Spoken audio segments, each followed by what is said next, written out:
All right, and we are live. I have Dr. Wood. He's already been riffing before we even started. Somebody might even see part of the riff somewhere down the line because he records everything all the time. It's a neat little quirk about Dr. Wood here. Mike, how you doing? I am great. Thanks for having me, Eric. It's good to see you and your audience. It has been a bit of a minute. It has been a minute, but you know what? You still come around. I mean, you show up in locals and you snipe from the side and You're gonna say when I talk shit and then leave? well, sniping just sounded it sounded so much more friendly. Oh, Yeah, I mean that is what I'm doing. I snipe and then I leave, and you're like, "Hey, you want to come on?" And I'm like, "Nah, I got shit to do." well, okay, and we can talk Sorry. about that too because I know you love poking at me and it's fun. And in all fairness, I love to share and give the joy. You see, Mike's been around. He's got a reputation. He's been on Rogan. He's been friends with other fun people he loves to talk about, like this guy here. You waited for that. You so set me up. and always wants to jump in, but I appreciate that and I think it's a lot of fun. I do think that you've gotten tired of talking about police and violence and everything else, so when I brought up, I'm like, okay, well, you're talking about protests and you're saying, well, I did this protest, I did this, and I'm like, okay, how about you come on talk about that? You're like, okay, I'm there. So at least this is an original topic for you, I think, or at least less It is an absolutely frequently. original topic.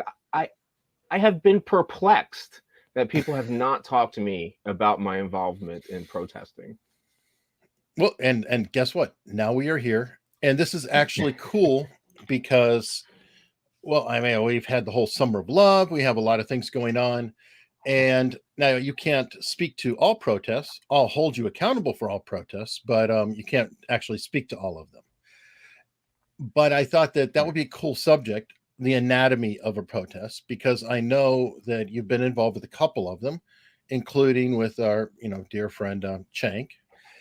And yes, it never gets old for me. I will rub your face in that forever. I mean, if there's anything I deserve when it comes to my immediate appearances, I think my affiliation with TYT really ranks up there.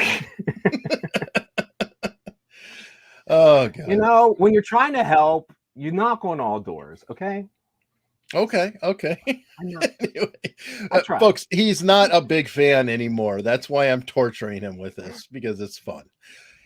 Anyway, a few years back, you did get involved with a couple protests. One of them was money in politics, from what I understand. That's the one I keep flashing, I believe. And I don't know if you were as deeply involved with that one. And then you were involved with a very large one involving veterans and the Dakota Pipeline, if I recall. Correct. And So, that one's however you want to go about lingering. them. Sorry. Yeah, I'm lingering. Thanks. People will find some more stories. You can find recent stories about some things that are still in the fallout from North Dakota, Mhm. like I don't know, Hertz completely lying to the police to have me be a felony fugitive for Grand Theft Auto. That's one of the things that is continually ongoing that we're still are dealing with as the fallout from that. But when you're talking about there are different types of protests, I think it's good to point out that how those are different. So we do have something like the media and Wolfpack and TYT type driven ones, Mhm. and the funding from them is different, and the motivations for those are different. We have the uprising in Baltimore, which I was a part of and was leaving the agency at the time, and that was a bit different. That was a natural protest that actually came from the streets and arose from the actual citizens that were there, and then later got taken over by people like DeRay McKesson, who are actually like these privileged elite county people that have never spent their days in the city at all, and that's really who ended up taking the narrative of like Black Lives Matter and the Baltimore uprising that came out of Freddie Mhm. Gray's death. So that was a very different feel to that. And then if everyone, or even if you want to look up, I think it's called OIS Baltimore. And this is where you kind of get this George Soros kind of money. So when you talk about these paid protesters, this is really the closest thing I've seen to paid protesting. And this is in Baltimore, this is all over the country, what they will do is they'll set up somebody with a motivation, an activist that wants to achieve a goal. And I guess you could even say terrorism, because it's violence or the threat of violence in order to achieve a goal, religious, political, or ideological in nature, which is the definition of terrorism. Well, let's back So what up they do is they set up these let's back up, because we're really sliding quickly into it, because I want to separate immediately the idea of a protest versus the idea of a riot. And I feel like people extrapolate the two, and they often happen in the same incident, or one spawns into the other. But I do consider them two different things, and I want to be absolutely fair to people who are going around and protesting something and do not intend violence. They're peacefully protesting, they're holding signs, they're yelling, screaming, whatever, versus people who are actually rioting and causing damage. I think that that's an important distinction, but then we can get into how the protest starts, what's going on here. The professional protesters, I guess I would call them, coming in, and then I guess you have Black Bloc and Antifa and other folks who often will. I was very intimately close to Black Bloc in Baltimore, so people know. Oh, you were? Okay. Wow, you. So a Black Bloc member in Baltimore was the treasurer for Veterans Stand. I mean, so it was all tied in. Wow. Okay. Well, good. We get to learn something every day. These are your big pride points, right? Right. I mean, of course. And let's be clear, I was never part of a riot, so I can only speak for any protesting things. I think things came close. I took part in some DC protests that were like against the Confederate idea when that whole thing was going around. And when you say Confederate idea, what do you mean? So like they had this, I can't even like think about what the exact window was. Like people were flying the Dixie flag and like saying Southern things, and like there was the Nazis were in town in DC, and it was more like Proud Boys kind of stuff. I mean, those people aren't remotely Nazis or anything like that. It's just kind of good old Southern boys. I think Northerners don't understand that the Southern life and the Confederate flag can just represent a way of Southern life and soul food and eating that has nothing to do with what Northerners are based or liberals are talking about when it comes to the Confederate flag. So there was issues with that. And the vet stand thing, sure, maybe there was some rioting stuff there, but I wasn't a part of any of that nor saw it, but we could speak to the funding on that. So where do you want to start with funding? We have media, we have natural ones, and we have like this OIS George Soros thing I can get into, which is like the professional protesters, and then we have vet stand. Your call. Okay, well, let's start off with just a natural protest. What you've seen, what it looks like, and how we could recognize it. And so in Baltimore is where this really comes up. And as I was leaving the police department, I was getting more involved in trying to understand what policing was. As I left the agency, my whole path there was trying to understand police management. That's why I kind of essentially ended up with a degree in police management. Is like this thing I kind of assisted in creating the mentality of doing it that way. So I'm looking for all these better ways, and I'm trying to listen to people in the street, and I'm trying to hear what regular citizens and taxpayers are saying, and trying to wrap my head around the whole thing. And then Freddie Gray gets killed. And what Baltimore is a place as a city. So I'm imagining each of these cities are going to have their own cultures and what could spark something. Sure. And in Baltimore, it was always the same thing over and over and over kept happening. And I mean, we know the police are rough in Baltimore. We know the drug dealers are going after each other in Baltimore. You're hiring state's attorneys to go after the state's attorney was just federally indicted. You're hiring state's attorneys that are specifically going after these types of street violence and crime. And it's the rhetoric everywhere. But then when the police do something like fail to transport a 135-pound male to prison without killing him, the city is kind of like, yeah, this is Baltimore. But then when they start denying it and you start defending it and you don't take any accountability, what happened was this just like natural rage just kind of filled up in the city that was full of frustration about not that when the police go after drug dealers and things like that, but people are paying them to go after violence, and when they're going after people who aren't violent and then taking no accountability for that, it's like there's this mix up, and there's a great deal of the percentage of Baltimore is not trying to pay for their police to do all these weird extracurricular things. They just want the violence to stop. They don't mean beat up Freddie Gray, and they don't mean to pull over the average person driving down the street and give them a problem. So that just kind of rose naturally, where people took to the streets. One person breaks a window, and then it just cascaded throughout the whole city. And I thoroughly believe the police department would have came out and said, "Hey, we fucked this up. We're going to have to do everything we can to Freddie Gray's parents to make this thing something that matters and kind of get some kind of justice for him and our mistakes." Then nothing would have happened in Baltimore. We are used to the police screwing up in Baltimore. That's not a big deal. But when you're one thing on Freddie Gray, one thing to cover up Freddie Gray, because we've talked about it before, because the media got involved and of course looked at it too, and immediately turned it into a racist thing. But sure, I know we've discussed that who are the leadership of the police, who are the leadership in the city council, who are the leadership in the city, and no one cares.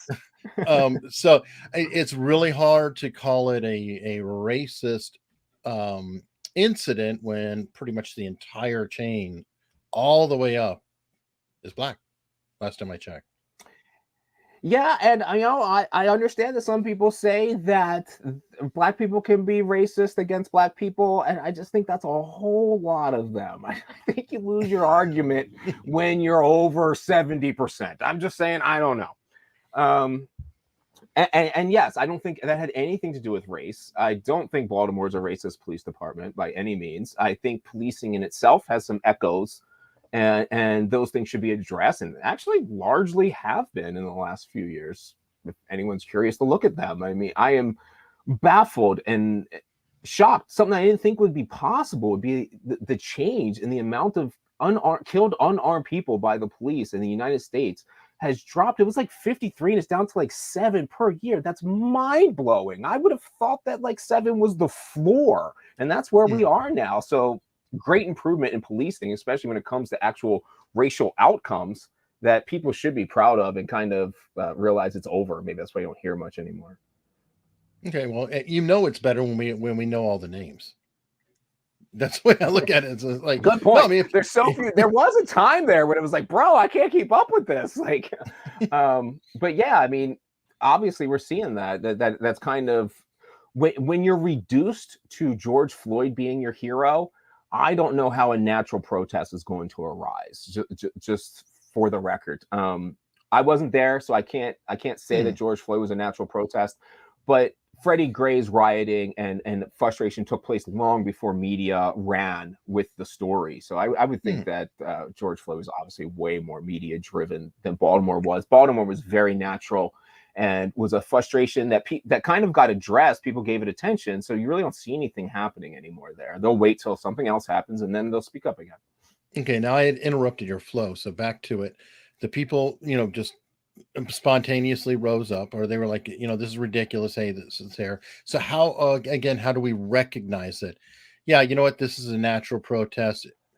I make cracks like handwritten signs. It's to me a good sign, or just, whatever people have on them, and not like professionally printed plaques with nice tidy messages and sound bites. But right. Help me out. Am I completely right? So I mean, my thing was natural people. Non-media people were the first center of what happened in Baltimore. So people can look up like Devin Allen, who came famous out of it, but he was right there naturally with a camera, and his career sparked because he was there with hearing people in the neighborhood complain, and then just went out with everyone exactly as it kicked off. So I think you'll see things like that. Like in Baltimore, you had parents who were yelling at their children to get back in the house and not be out. Like there's videos of that out where it's saying it was this more, it's hard to explain. I get that, but it's like regular people. Eventually you started having the Reverend Jackson, and you started having the basketball players come to town, and Bernie Sanders came and was with some of the phoniest people in the entire city doing his publicity stunts through Baltimore, and you could see anyone with a common sense can watch the Bernie video and watch the initial protesting in Baltimore, and you will see different people, an entirely different feel. And that what I would say is the difference between staged and the natural one is who's actually taking part in the protest. Like when you talk about George Floyd, I mean, most of those arrests were out of town, and that happened in Baltimore eventually. But at first, it's just the local people coming having in. local. That makes sense. And now, okay, Yeah. So I mean, been if you jumping kind of the veteran stand, though, that was an example of how we're a getting bunch there. of people from somewhere else that have no fucking real say go to a different place and start protesting. That was very common when you hear media talking about these protesters that would travel from town to town to town. That was absolutely true. Okay, now is that something too? I mean, I've heard it, and honestly, okay, there have been protests in my area here, and guess how many I've attended? Zero. I'm really not interested. Sorry, I'm not. I'm interested intellectually, but do I want to go out there and insert myself into the situation? No, not particularly. Not particularly at all. Yeah, and you probably shouldn't. You have a life that's valuable and probably doesn't need to get caught up in a bunch of dumb stuff. To put it nicely. Now, have you seen them actually bussing people in? Because I've heard that, like, literally a bus load of people come in and whoop, here we go. 100%, no question, this happens very frequently. I mean, again, we can go back to veteran stand so we could just jump to that real quick when you talk about outsider thing. So I raised a bunch of money in conjunction with TYT and raised over $1 million. But the whole plan was to get a bunch of vets to go up to the Standing Rock Sioux who were protesting a pipeline through their land and assist them as kind of like a continuing service. It started off with the best of intentions, like a continuing service after you leave the military. It's not like your commitment to the country stops. People were there for various reasons, and I think that's true of any protest. So a lot of people were there as environmental concerns, like the pipeline. And here I am, like one of the lead spokesmen of the things going on. And I could give a rat's ass about pipelines or oil or fossil fuels or the environment pretty much at all. So you have a whole group there that we're totally disagreeing with one another. So that's obviously going to come to fruition eventually. So you have environmental activists there. You had people that were like, the virtue signalers who come in and they want to be offended for people who haven't voiced offense. They come in and like want to stand up for the Native Americans on their land. And I was there because I stand against violent protesting violence from the police at all times. I was there because of the excessive police use of force. And that's what I wanted to draw attention to. The Standing Rock Sioux had asked me to come there. I didn't come up with this idea on my own. Usually these people just come up with shit on their own. But I was asked to be there and asked to stand up. And mainly, I was clear with them that my focus was on the police violence. Yeah, absolutely. You had a partner who's a grandson of somebody pretty famous, right? Well, the son of Wes Clark, who was a general, and Wes Clark Jr., I think he was a captain or a lieutenant in the Army as well. And man, that gets into a lot of weird stuff when it comes to that protest. But I guess we can use that as a segue that a significant amount of people at protests are mentally disturbed individuals like who are following something. Is it similar like what we saw with Rittenhouse? I mean, that obviously he was dealing with people who at a minimum, the first one admittedly was literally let out of the hospital that morning. Right. And he was, getting mental care. So full on, we're seeing that the burning, the violence, the rage. Is this just a magnet for that type? And this can go back to your police station. Yeah, I think so. I absolutely think it is a magnet, and it draws people in, especially for issues that they do not understand. As I was focused on the police brutality thing, when I got there, that is not what was going on there whatsoever. I showed up with 3,000 veterans at least, just so you know, and the police department backed off right away. So we won the moment we showed up. So a lot of things there were about boredom and confusion which is a common thing at protests too. The people get together, they don't have some kind of direction, or the direction gets lost along the way. But these mentally disturbed people, they go in there, they're looking for directions, and they don't know what's going on. And when I did the same thing, I got there, and what I found was I was stuck in the middle of a political battle between a power struggle within the Sioux Nation. And that's probably something that's true all over in these protests, that a lot of these people are like me, and they were really unwitting political tools and operatives in somebody that was higher up's kind of power struggle. So you had all these various kind of factions within the Standing Rock Sioux who were battling over not just like whether the pipeline was going to be there or not, but like who the chairman of the actual tribe was. And it was all this political maneuvering that I absolutely did not want to be a part of. And I imagine that a lot of protests or people that were showing up there innocently, I would say at least half the people that showed up with me were very well intentioned. They just wanted to be there to show a show of support, like to be eyes on the ground, to show that they were there and that they cared. And then the crazy stuff that happens from the other half that are mentally deranged or very far off of what the message is that's actually going on in the streets there. It's like in Baltimore. Baltimore is about police reform. It's not about ending the police. And people ended up there talking about ending the police. Like, when in Baltimore have we ever talked about ending the police? You're freaking crazy. It's the most violent area in the entire country.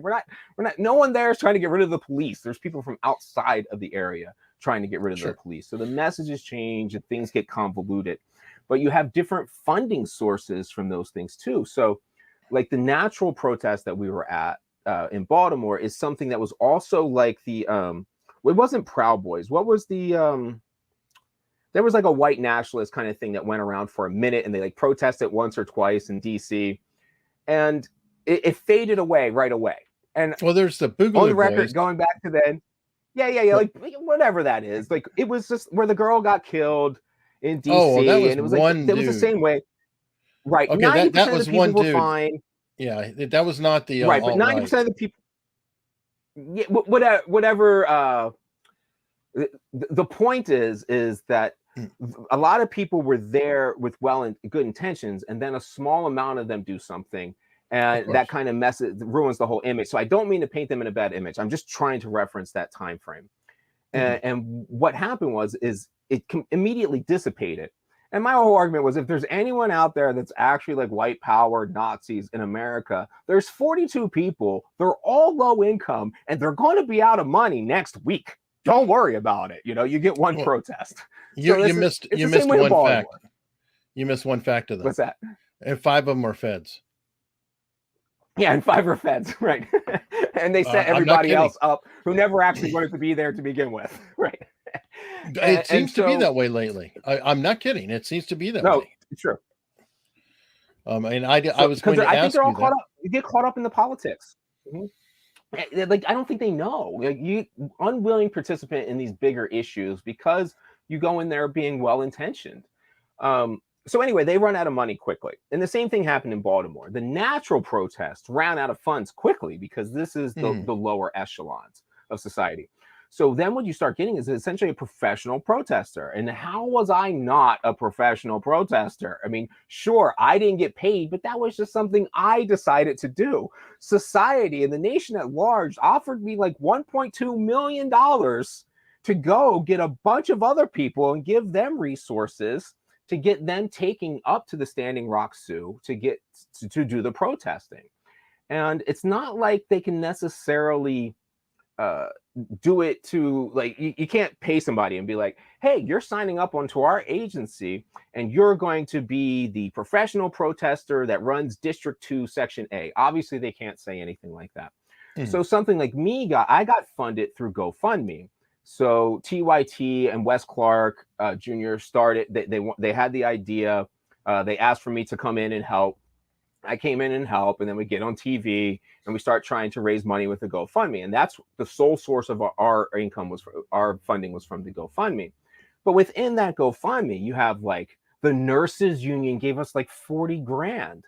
You have individual wealthy donors, and then you have a whole plethora of like retired people who are essentially trying to participate in like some struggle that they remembered from the Civil Rights Act or something like that. And then you have a bunch of young people who are kind of contributing because of I don't know, like the media hype and wanting to be a part of something bigger than themselves. And all that money came in, and I paid That's like a lot of money, by the way. I don't remember. I mean, that's a lot of money, by the way. I mean, it's like one could infer that it's a profitable enterprise for some people if they're really into it. If I wanted that to be profitable, it would have been extremely profitable. If someone else would have gotten that money, yes, you could have been off to a very profitable start to a interesting career for sure. That money got spent on things like set up a whole bus route and contracted with chartered buses that went for like a spider web across the nation, going to these hubs where everybody could just jump on these buses that had gotten a roster and gotten a seat or whatever. How that got, I wasn't, that I was like the CEO. I don't know the details of the little stuff like that. I'm not trying to bolster myself up, but it was kind of below me. I don't know what was happening. So they all, however they got picked up, they all come probably it was probably about 1,000 people, a little over that, off of these buses that we paid. So they never would have been there, never would have had a way to get there. And none of those people were from North Dakota, nor were they Standing Rock. So they were all just various veterans spread out across the country. Who knows what their interests were and everything else. So, and then people flew in there, people drove in there, we reimbursed things, we paid for rentals. We bought, I probably paid for thousands of meals that were there for everyone that was there, whether it was at the casino or we brought in food, literally buying trailers full of food that were like came across, and like just lettuce and vegetables and stuff, and buying all that because there were so many people there. That ours largely became, that protest largely changed face and became a survival mission because a big, huge blizzard came in and was really a life-threatening situation. So it kind of became unique, went from a protest and turned into like a FEMA operation to rescue people out of this blizzard and get them the hell out of North Dakota, which was really a sign that I was hoping that veterans would be prepared.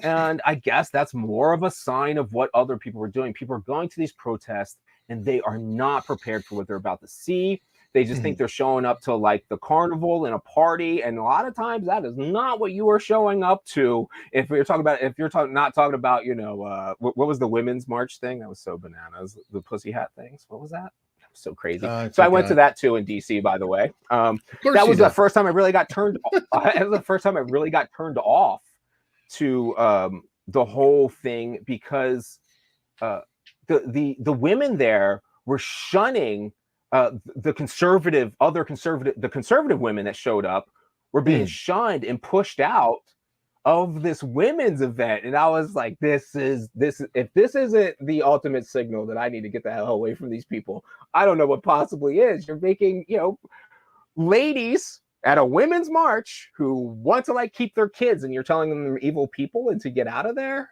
Okay, all right, I don't think I'm going to be a part of this stuff anymore. Hey, good question from the chat here. What would be a good care kit to take to a protest? I almost feel I should not give such advice. So you need money when you get out of prison. I found that out because I didn't have a way back from DC. That happened a couple times. So we definitely need money to get yourself out of wherever you are, because even if you get released on your own recognizance, you're just going to be thrown out into the streets in the middle of nowhere in DC or Baltimore or wherever you are. But you definitely need to protect yourself if you're going to do anything like that. And I guess you need a camera to prove what really happened more than anything. But ultimately, your ultimate weapon for a protest is do not go. It's not what you think it is, and you're not going to be serving the mission you think you're serving. You're going to be serving somebody's power play. Don't be a part of it. Okay, well, yeah, good. It was an interesting question on that. So make sure you have a good couple credit cards with high credit limits. And yeah. I mean, because you need to do some things. You need to have your food, water, shelter if you can get away from there. But I mean, ultimately, I don't know what anybody's doing. You have to. the first thing you would need in your kit is an actual good cause. And I'm not really sure that's existing lately. Yeah. And that leads us to another question then. Let's talk about and I'm just going to label the Soros types. And the Yeah. reason OIS. Did you find that by any way? Is I that what did it is? not. OIS Baltimore? I searched OIS Baltimore, but I did not find anything while we were talking. But okay. I'm going to lean and just say Soros in general, because I don't think the Koch brothers are funding a whole lot of protests. I could be wrong, but that it is generally we not. Could be wrong. If you know of some, great. It's OSI. I'm sorry, I just found it. Okay. So anyone that wants to look up OSI is a George Soros funded nonprofit in Baltimore. Okay, so we can just start there. So you can continue your thing. I just want people to know that if you look up OSI, Open Society Institute, this is a grant and fellowship generating institute. It's a nonprofit that is funded by George Soros. Okay, good. I guess. Well, he funds a lot. I mean, he funds all over. He's funding DAs all over the country, like the New York DA, who decided that, armed robberies, no longer really a crime, just a misdemeanor. Oops, no biggie. We wave a gun around as long as we don't shoot them. But anyway, so I feel like it took you a few tries before you decided maybe this protesting thing isn't a really cool, fun thing. Sir. I hear you. Keep going. Okay. I got some people lit up here. Sandra June is saying, no, Koch brothers are ubiquitous. Check out some. Okay. I don't know. Anyway. Oh, here's a good one. Let's do the George Soros thing. What about the random pallets of bricks? Have you seen anything about that or heard anything about that? Because that is, I haven't seen that. That was before. That was before my time when that started. But places like OSI are how these things started and where this funding comes from. Like I just hit OSI George Soros Baltimore and just did a search thing, and you can find out real quick. OSI was founded by George Soros in 1998, and he gives millions and millions and millions of dollars to this group. And you can look at them, and on the staff right here, Daniel Terrain, Tracy Brown, Priscilla Newton, Pamela King, all of these people on the staff. And then they give out these fellowships to actual activists. So they'll find someone like at a protest or that's caring about the community, and they'll say, okay, we have this fellowship program and these grants, and you can come work for us doing community activism as the OSI liaison to whatever, homelessness in Baltimore. And they give these people a job. But the real purpose of this job is so that they can go out and do their activism and can't get fired from their job. So they're not getting paid to actually go to the protest. But what they're doing is they're giving them jobs that they will not get fired from, and they are expected to go to these protests and participate. And this is how you become in these circles. They fund like books, and they fund publishing of things, and they fund book shows, and they fund these speaking. I mean, I would never take any money, which was always dumb of me. I should have learned a long time ago. But I would go to these things that I found out later, or the other people all got paid to speak there by OSI. And there were trips where I would go on my own, but yet other people's funds were covered by OSI because they were like part of that group. I was never part of that group. I was just trying to get shit done. But this is how the professional protesters exist. They literally are given these jobs in these nonprofits and then expected to go do all these things. So even if they go get arrested, they'll get bailed out by this group, because why? This group is also fighting to end cash bail. And so it's part of their whole statements to do these things. It's just stuff like that. And that goes on over and over. And they get they ask for donations from all over, but they're really not getting any money other than these millions of dollars per year, literally from George Soros. And I worked with a bunch of these people. I had no idea that OSI Baltimore was George Soros funded. And when I found out, it was like, damn, they were right. Like, this is the stuff I heard people talking about. They sound like community organizers, or am I using the wrong term? Yeah, I mean, and then the news will come and call them community leaders. But you'll know, like I came from the street in Baltimore, so once I knew, like all the names were not street names. These weren't kids I knew from the street. These were not Baltimore people. I don't even know who these people are. These are like they graduating from Hopkins with master's degrees and coming and getting jobs at OSI and then being at protests telling people to fight for the little guy. They've never been a little guy. They've never been in Baltimore. They have no idea what these streets are like. Interesting. Somebody just did a breakdown showing Lenin and Stalin and how it's like son of this person, son of that person, these different families. I mean, Bin Laden, son of a major contractor. So it goes pretty wide, I think, in both terrorists, communists, agitators, anarchists. Well, I think they're just plays for power. Mm-hmm. Like we keep thinking these things have any principle to them. And if there's anything I have found, it's that there is zero principle in anything that you see other than these powers. When it comes to protesting, it is all people trying to get power struggles. None of them, I have not been, look, dude, I've been to all 50 states. I've talked with most of the activists all over. People don't understand. I spent years going from state to state and town to town, city to city, talking to politicians and people on the street.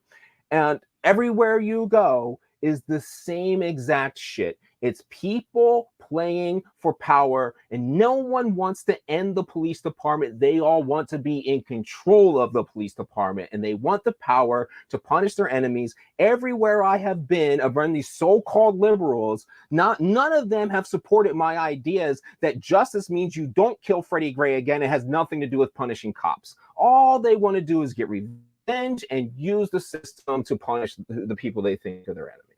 It's all I found. I have a theory about that, and you can tell me if I'm wrong, but I feel like agitators, and you're frozen. Hopefully that you're back. Done. Okay, right, you're back. You're back. But here's the good thing: I record separate source, so nobody missed that rant. I'll send that rant to you later. Okay, but my whole point is saying that everyone there is fighting for power. I didn't find anyone fighting for the cause. I found no one sticking to principles.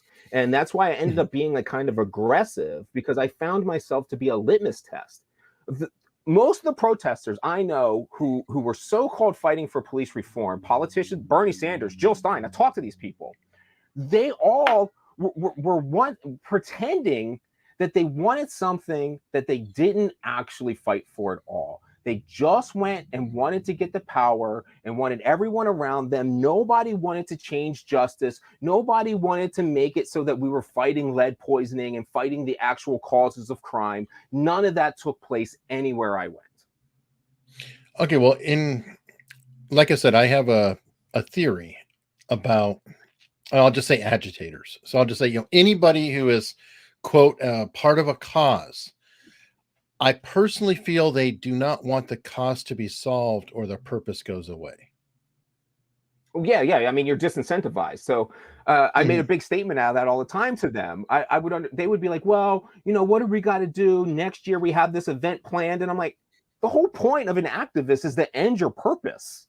Like success is when you don't have anything to do any longer. So yeah, obviously you're directly incentivized to not actually solve the problem there. And with my argument that we're not free will creatures, we are biological robots of the that's going to be another show variety.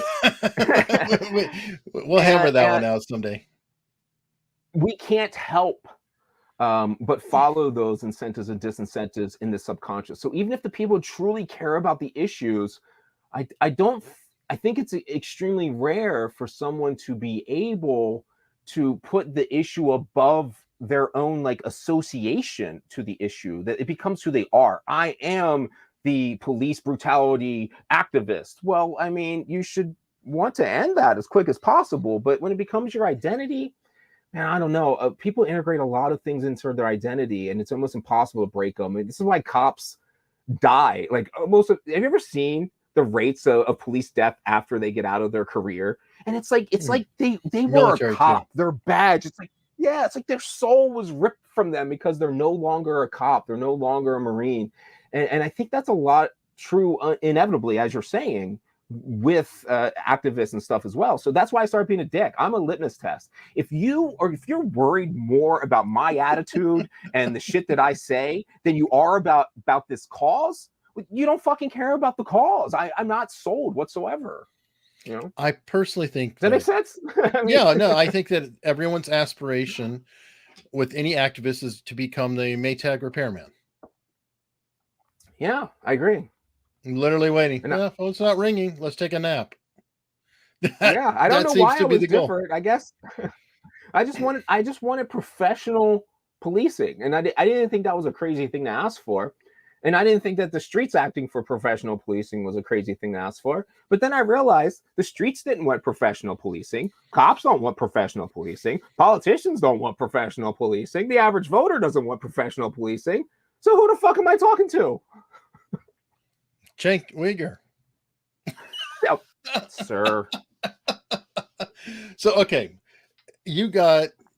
Are we going to go to that now? We're going to media pack. Okay. Yeah, we might as well get right into the... Hey, we got to cover it anyway. But you got involved with these individuals, and I'll confess, I am not impressed with the Young Turks. I never have been. I think that they're full of shit. Better man than I. Be the nicest I can think of.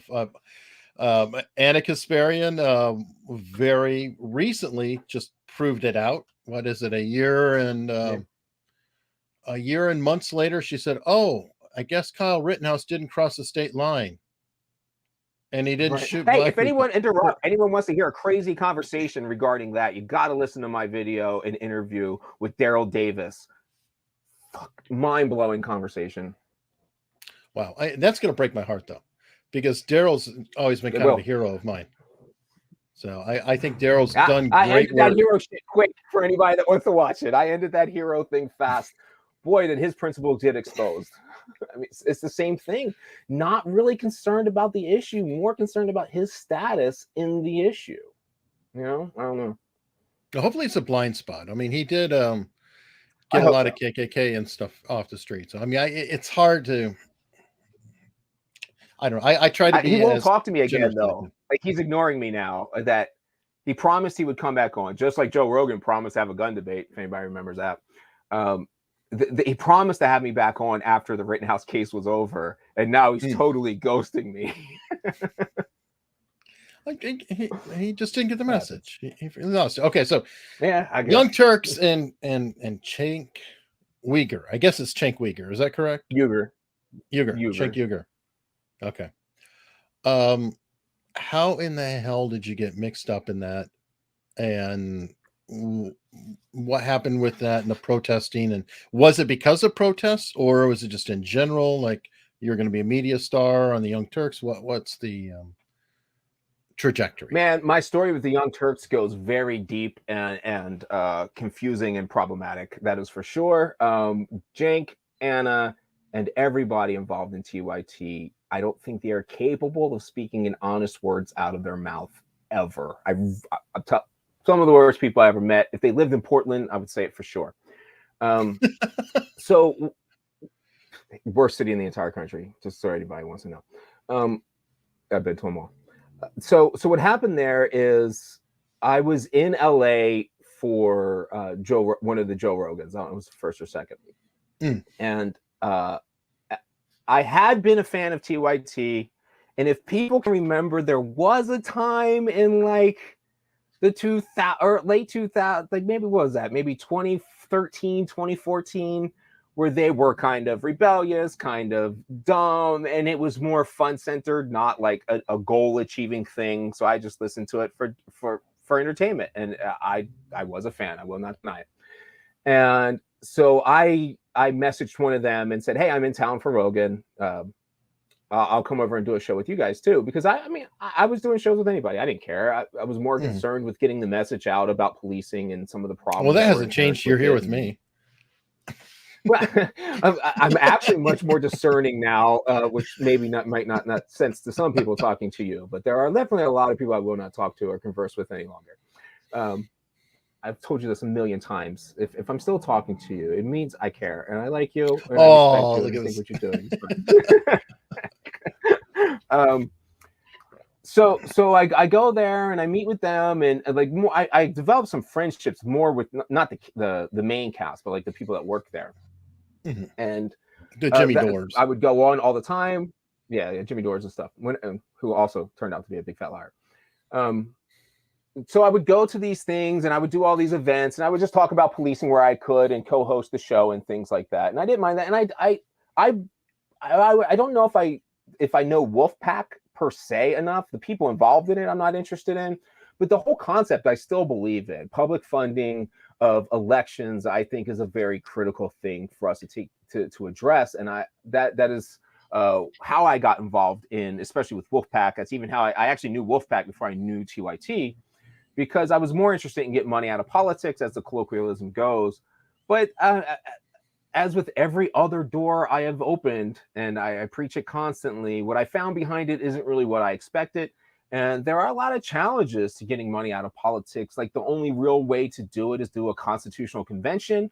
And then if you do a constitutional convention, the doors open and anybody can start, and any of the politicians can start proposing and making changes to the Constitution. And it's like, whoa, whoa, whoa, whoa, whoa, whoa, whoa. I don't know if that's a step we need to go to. maybe we have to take different approaches than a constitutional convention. So tactically, I fell out with them as well. But at principle, I totally understand Wolfpack, and I get the idea of getting money out of politics, and I don't disagree with it at all. Apparently, Cenk Uygur does disagree with it, because when it came time for him to run for political office, he did not follow any of those Wolfpack principles of money out of politics and just is a typical politician. So again, these are all the things where you'll keep seeing it with people that are involved in any of this activism. They're so disingenuous that their actions do not align with their words. And I don't know how we ended up as a society caring more about what people say than what they do.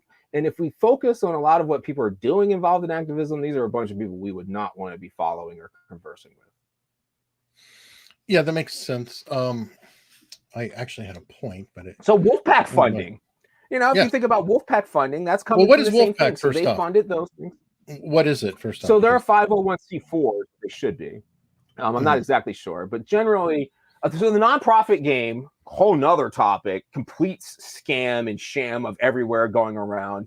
I tried to run a legit nonprofit, and it's not a thing. It's not how it works. It's all entirely corrupt, and everybody's just trying to find ways to get money and pay for themselves to continue with jobs. So obviously, that's not something I'm doing anymore.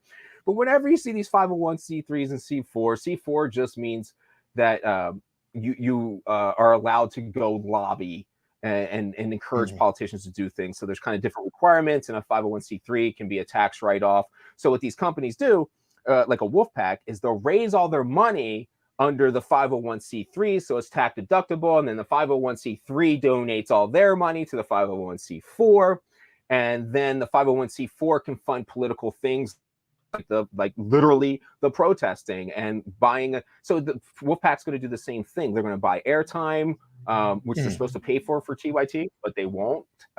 Trick, because the 501c3 will be the one they're talking about on the air, but the 501c4 is the one that's actually at the protest, and they'll hand out food and they'll give out T-shirts and all those things to encourage people to come in a way that's it's counter to what the people think they're there for. And that's just how they fund it. And it's not direct.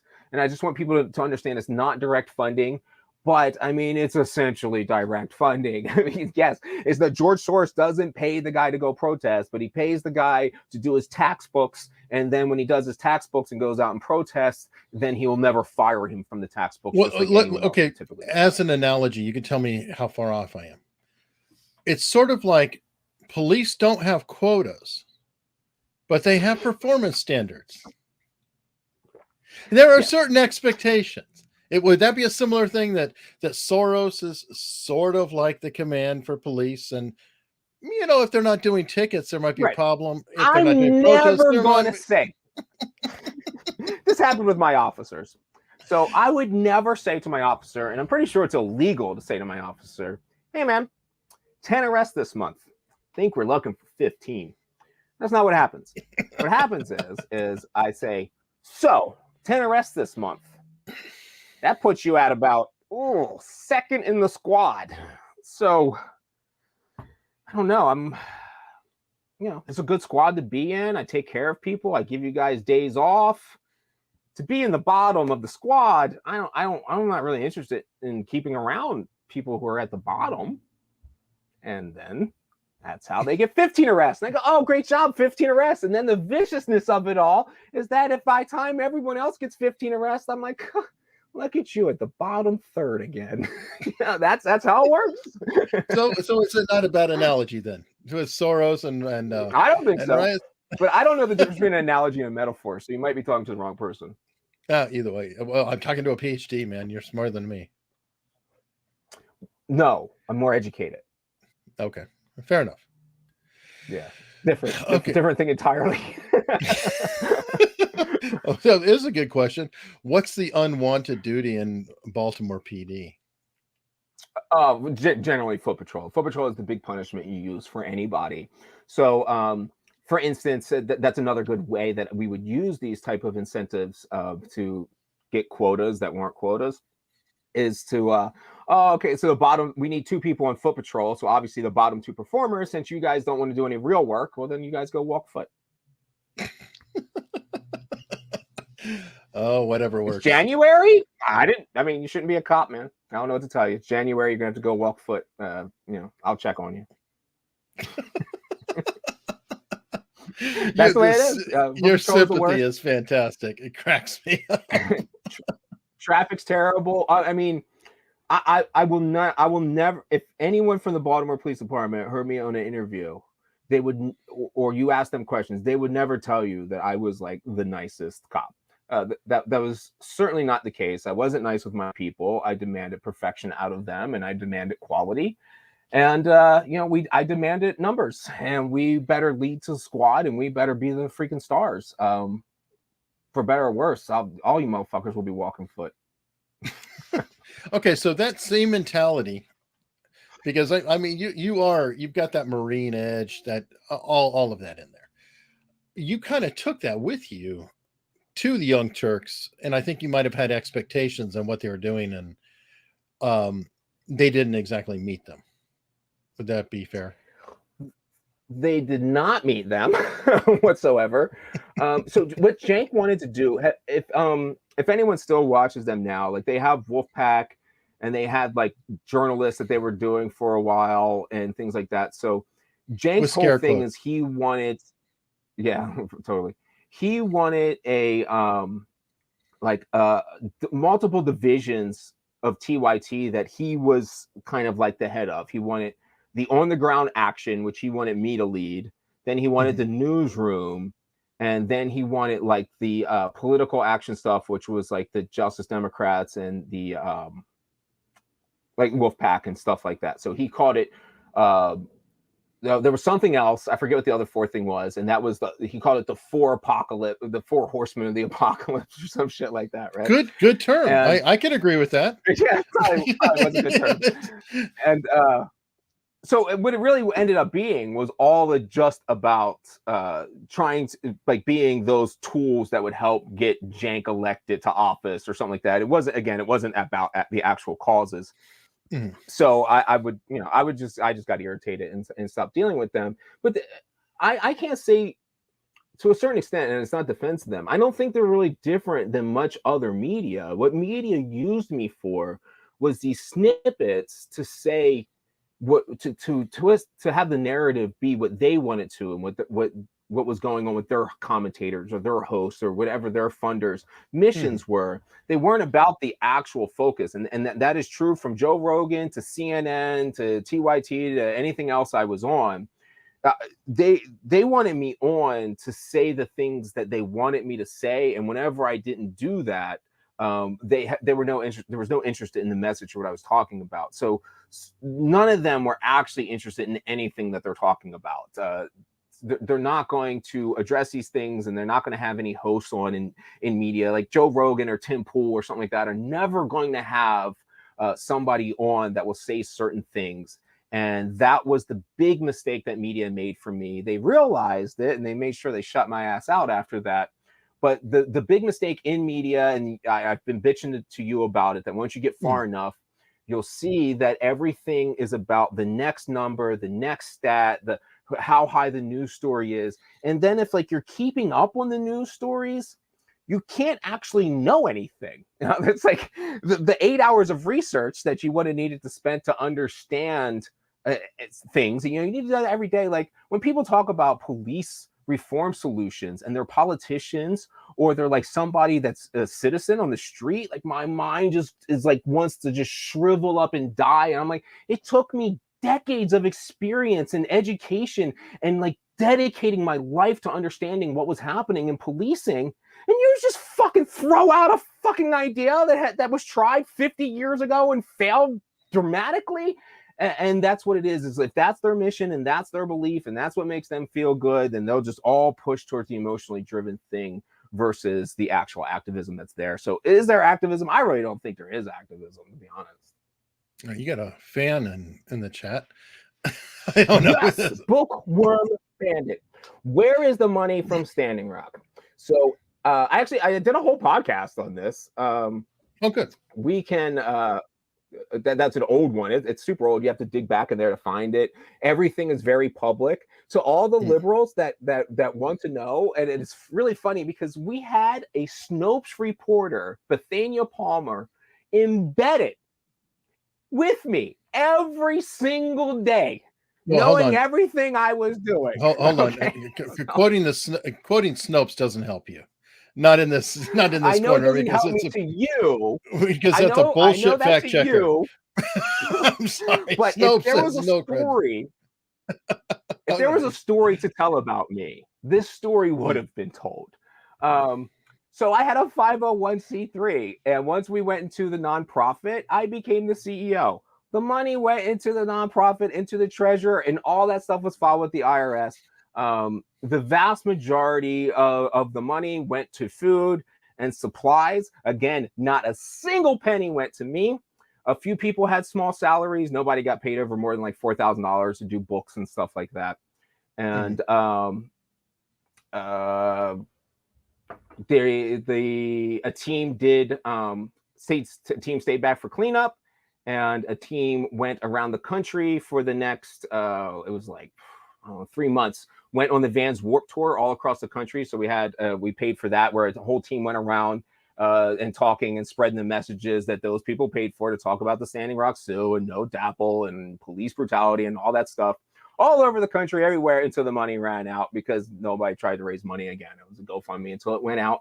The nonprofit itself, I realized that was a game I did not want to be a part of, and I stepped back as CEO and said, there you go, you guys can have your nonprofit and go, and they just obviously couldn't run it. So okay, that sums it up. I'm glad very little story there.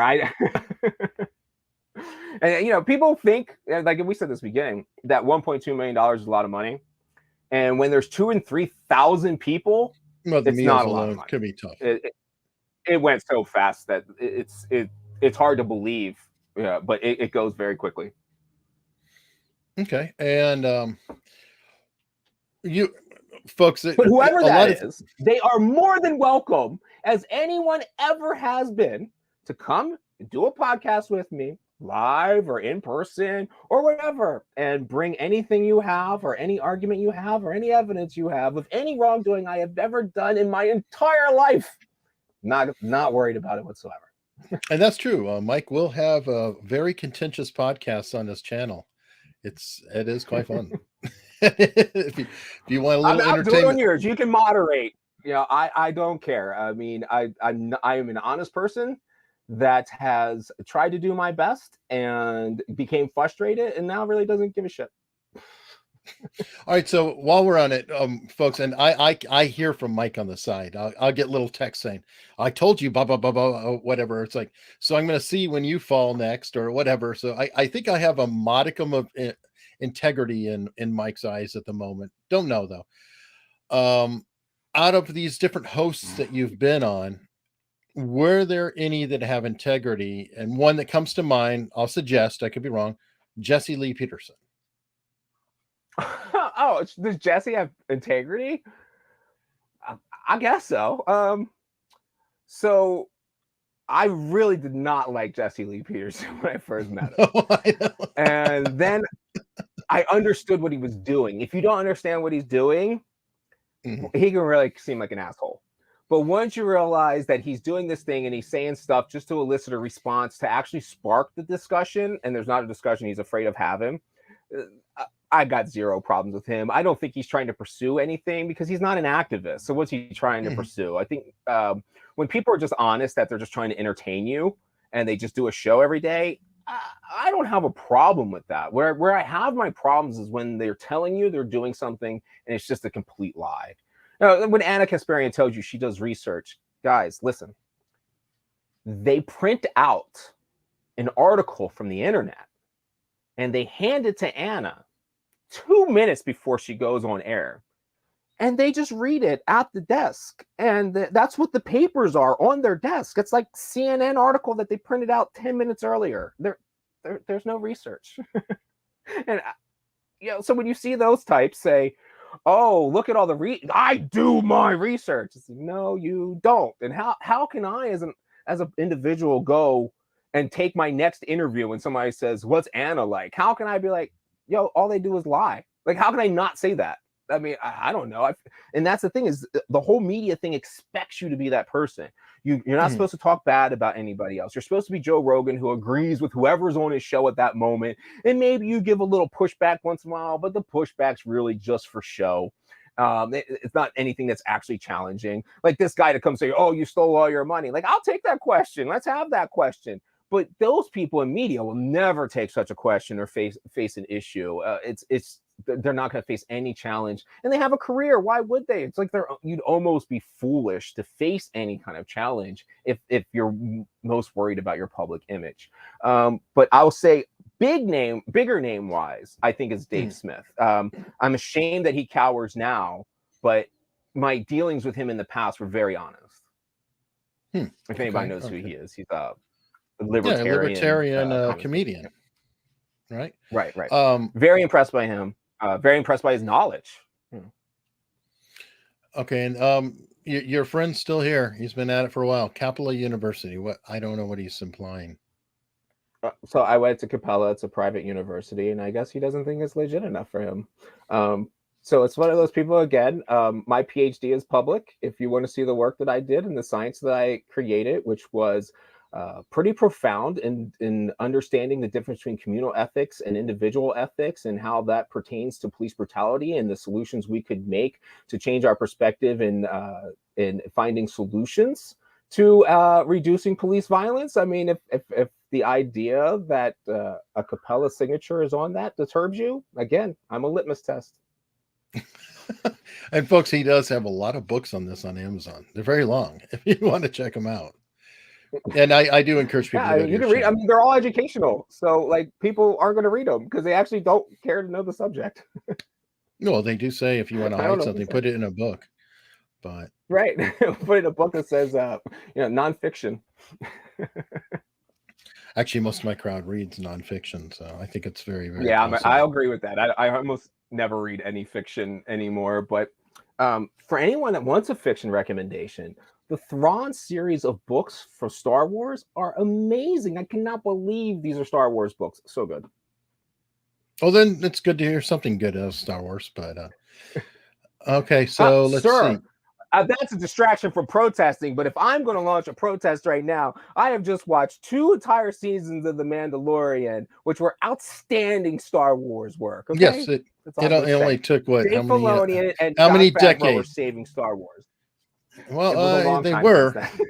They were, and Kathleen Kennedy's still working there. So I'm aware. And I watched the Boba Fett, but it's been boring so far. Sure. I think what they're doing there is they're more retconning a lot of stuff. And I mean, and it's cool more for the classic fans to have answers. Retcon means retroactive continuity. Right. So there's like these holes. Well, they're trying to in the fix story. Everything that's been done. I mean, I think that somebody actually released. A lot to fix. Yeah, they do. What was it? I think somebody actually said that you can consider the most recent 3 Star Wars non-canon or something like that. So yes, absolutely.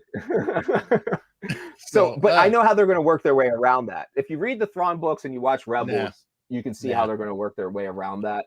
So there's going to be 2 timelines. I don't know. I get it. There's going to be two timelines. There's a timeline split. So there's a Jedi named Ezra Bridger. This is our nerd moment. Everybody can enjoy nerd. No, this is your nerd moment. So there's a fine. So there's a Jedi named Ezra Bridger, and he figured out how to go into this place called the world between worlds. And what that place is it's a way to time travel. It's like a kind of like a netherworld, and then you can go back in time and do things. So what happened is in the storyline that you've all watched, where you have the sequel movies. Now, I'm a prequel fan. By all means, give me Anakin and pod racing and Hayden Christensen all day. I think Episode 3 is masterful. So I get your thing. You grew up in like the Stone Ages, and you think that those are good movies, the originals. No, I have. So Ezra Bridger figures this out along with Thrawn, and I know a lot of people don't know who Thrawn is, but he's like the bad guy of the future, but he's not really a bad guy. Complicated story.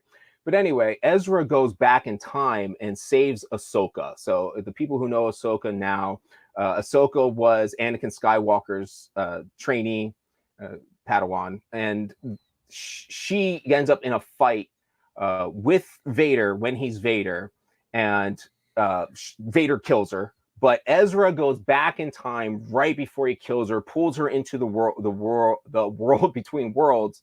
And so you have two timelines. You have the timeline where Ahsoka dies, which is the sequels, and you have the timeline where Ahsoka lives, which is the Mandalorian and everything else going forward. So those are actually going to be different timelines. So they couldn't say the sequel didn't happen, and it's like it did happen, but that's like over there in this timeline, and we're not going to deal with that timeline anymore. Next thing you'll say was there's my Star Wars nerd moment for everybody. All right. Well, it's not all a dream. It's just Ahsoka lives or Ahsoka dies. I'm just busting your balls. All right. So where can folks find you besides unstructured.locals.com? You're more likely to find me on locals.unstructured.com. Actually, not. You're more likely to find me here with him. But my YouTube channel has a lot of old stuff on it still, and everything's on there that I can think of, going back from when all these things started. And I was talking about, you can watch my Standing Rock interviews, like as all that was going on when I was there. But so it goes that far back. And I have my discussions with Daryl Davis, and I have all this. Joe Rogan's on BitChute, by the way. If anybody wants to listen to that episode, the original Joe Rogan, which got taken off, I put that on BitChute, and man, I gotta give them credit. You know, they did not take that down. That's weird. Oh, so you're one of the deleted from Spotify? Yeah, I was deleted from Spotify. Yeah, and and even if you don't want to go to, well, the first one, I don't think the second one was. But so even if you don't want to go to Spotify and you want to watch the videos, that they let that go on BitChute for some reason. I got to give them credit for that. In all reality, that they let me put a Joe Rogan episode up on BitChute and didn't complain. You're half of the episode. So that's up there for anybody. I do have some BitChute stuff, but everything else is mainly on YouTube at my name, Dr. Junior. Is that what it is? I don't even remember what my YouTube handle is. I think that's what it is. You'll find me though if you just type my name. It's in the description. I got a lot. You can click it. I have it linked to this channel. And you're so awesome. Real quick, is there anything we missed? Anybody in here still with anything that we missed? I know there's a lot we missed, but funding questions.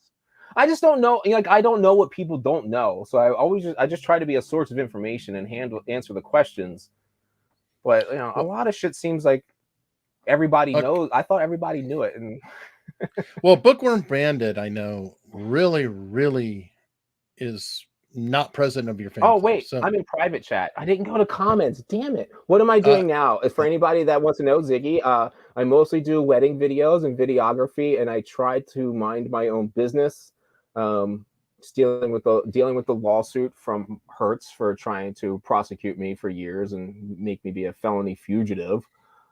Never a fan of Star Wars. Screw you guys. Anyway, Bookworm Bandit. Hopefully you'll have a debate. Rip people off. Who did I rip off? Hopefully you'll have a debate with Mike on his channel at some point. I don't know. Set it up. I don't know who you are, but set it up. Seriously, you can do it in the comments. I know Mike will check the comments. Have an opinion?